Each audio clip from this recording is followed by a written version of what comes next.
श्रीमद् वाल्मीकीय रामायण किष्किंधा कांड 24वां सर्ग 44 श्लोक। सारांश। सुग्रीव का शोकमग्न होकर श्रीराम से प्राणत्याग के लिए आज्ञा मांगना, तारा का श्रीराम से अपने वध के लिए प्रार्थना करना और श्रीराम का उसे समझाना। आरंभ। ओम श्री गणेशाय नमः। ओम श्री सीतारामचंद्राभ्याम नमः।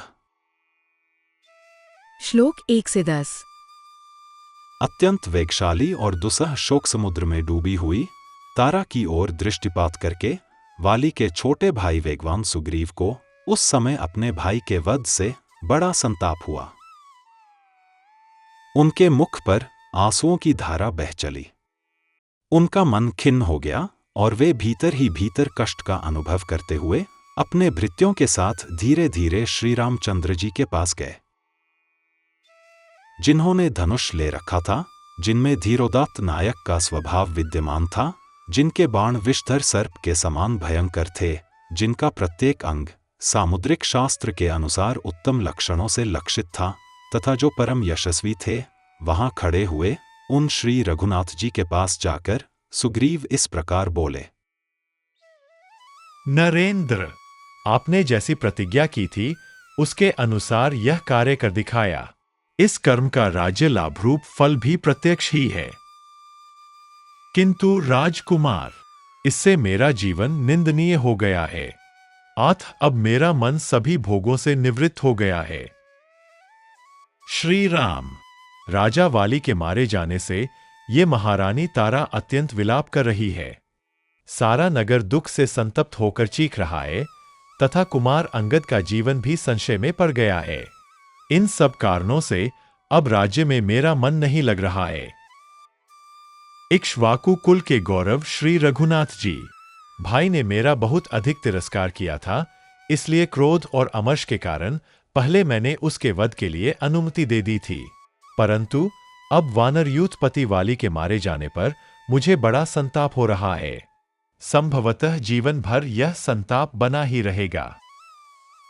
अपनी जातीय वृत्ति के अनुसार जैसे तैसे जीवन निर्वाह करते हुए उस श्रेष्ठ पर्वत ऋष्यमुख पर चिरकाल तक रहना ही आज मैं अपने लिए कल्याणकारी समझता हूं, किंतु अपने इस भाई का वध करवाकर अब मुझे स्वर्ग का भी राज्य मिल जाए तो मैं उसे अपने लिए श्रेयस्कर नहीं मानता हूं। बुद्धिमान महात्मा वाली ने युद्ध के समय मुझसे कहा था कि तुम चले जाओ, मैं तुम्हारे प्राण लेना नहीं चाहता हूं। श्री राम, उनकी यह बात उन्हीं के योग्य थी और मैंने जो आपसे कहकर उनका वध कराया है, मेरा वह क्रूरतापूर्ण वचन और कर्म मेरे ही अनुरूप है। वीर रघुनंदन, कोई कितना ही स्वार्थी क्यों ना हो, यदि राज्य के सुख तथा भ्रातृवध से होने वाले दुख की प्रबलता पर विचार करेगा तो वह भाई होकर अपने महान गुणवान भाई का वध कैसे अच्छा समझेगा। वाली के मन में मेरे वध का विचार नहीं था, क्योंकि इससे उन्हें अपनी मान प्रतिष्ठा में धब्बा लगने का डर था। मेरी ही बुद्धि में दुष्टता भरी थी, जिसके कारण मैंने अपने भाई के प्रति ऐसा अपराध कर डाला जो उनके लिए घातक सिद्ध हुआ। श्लोक 11 से 20। जब वाली ने मुझे एक वृक्ष की शाखा से घायल कर दिया और मैं 2 घड़ी तक कराहता रहा, तब उन्होंने मुझे सांत्वना देकर कहा, जाओ, फिर मेरे साथ युद्ध करने की इच्छा न करना।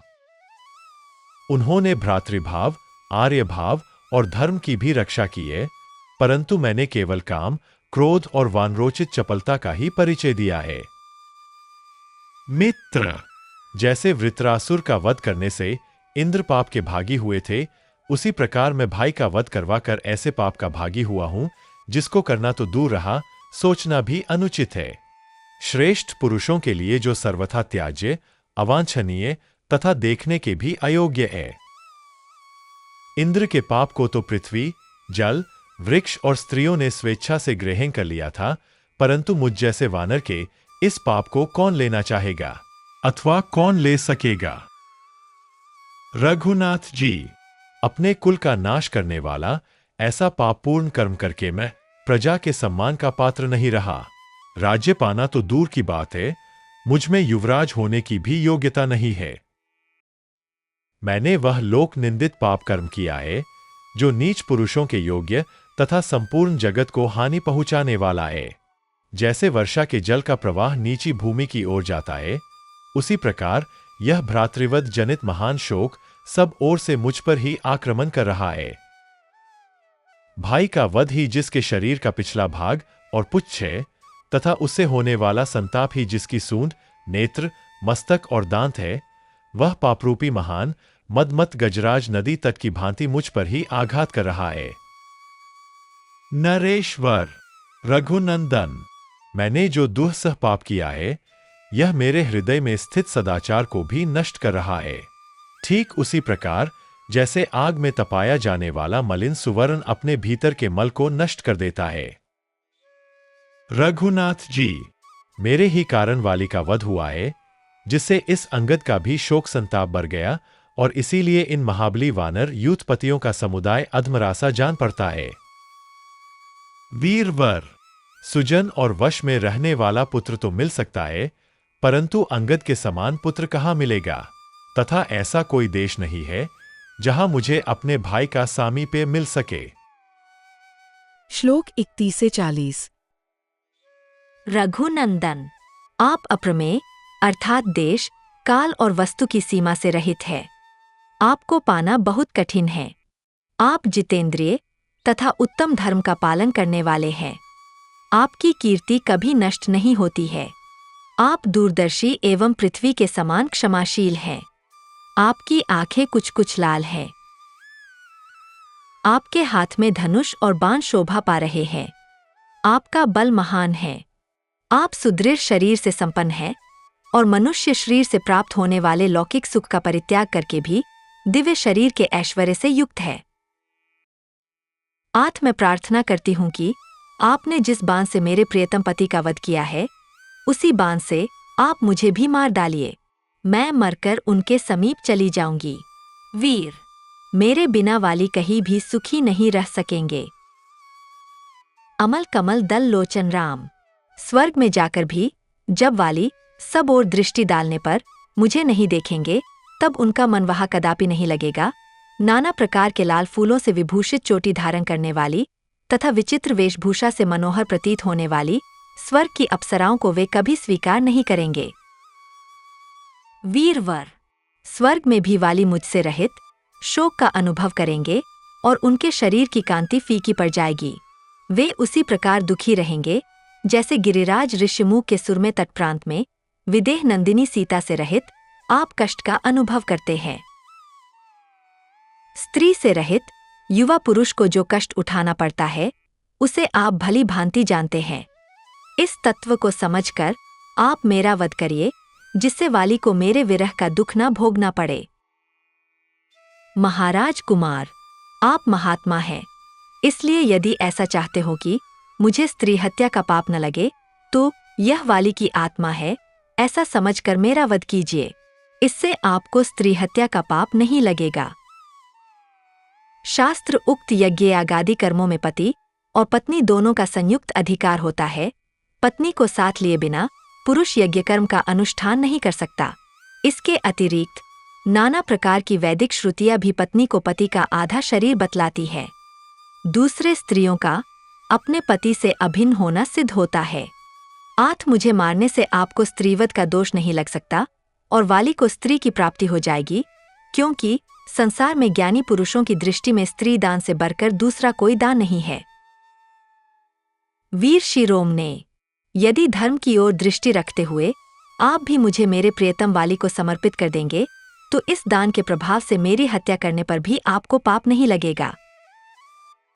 मैं दुखिनी और अनाथा हूँ, पति से दूर कर दी गई हूँ। ऐसी दशा में मुझे जीवित छोड़ना आपके लिए उचित नहीं है। नरेंद्र, मैं सुंदर एवं बहुमूल्य श्रेष्ठ सुवर्ण माला से अलंकृत तथा गजराज के समान विलासयुक्त गति से चलने वाले बुद्धिमान वानर श्रेष्ठ वाली के बिना अधिक काल तक जीवित नहीं रह सकूंगी। श्लोक 41 से 44। तारा के ऐसा कहने पर महात्मा भगवान श्रीराम ने उसे आश्वासन देकर हित की बात कही। वीर पत्नी, तुम मृत्यु विषयक विपरीत विचार का त्याग करो, क्योंकि विधाता ने इस संपूर्ण जगत की सृष्टि की है। विधाता ने ही इस सारे जगत को सुख दुख से संयुक्त किया है। यह बात साधारण लोग भी कहते और जानते हैं। तीनों लोकों के प्राणी विधाता के विधान का उल्लंघन नहीं कर सकते, क्योंकि सभी उसके अधीन हैं। तुम्हें पहले की ही भांति अत्यंत सुख एवं आनंद की प्राप्ति होगी तथा तुम्हारा पुत्र युवराज पद प्राप्त करेगा। विधाता का ऐसा ही विधान है। शूरवीरों की स्त्रियां इस प्रकार विलाप नहीं करती हैं। अतः तुम भी शोक त्याग कर शांत हो जाओ। शत्रुओं को संताप देने वाले परम प्रभावशाली महात्मा श्री राम के इस प्रकार सांत्वना देने पर सुंदर वेश और रूप वाली वीर पत्नी तारा, जिसके मुख से विलाप की ध्वनि निकलती रहती थी, शांत हो गई। उसने रोना धोना छोड़ दिया। इस प्रकार श्री वाल्मीकि निर्मित आर्ष रामायण आदि काव्य के किष्किंधा कांड में 24वां सर्ग पूरा हुआ। Presented by doctor T.K. Bansal, a blind scientist.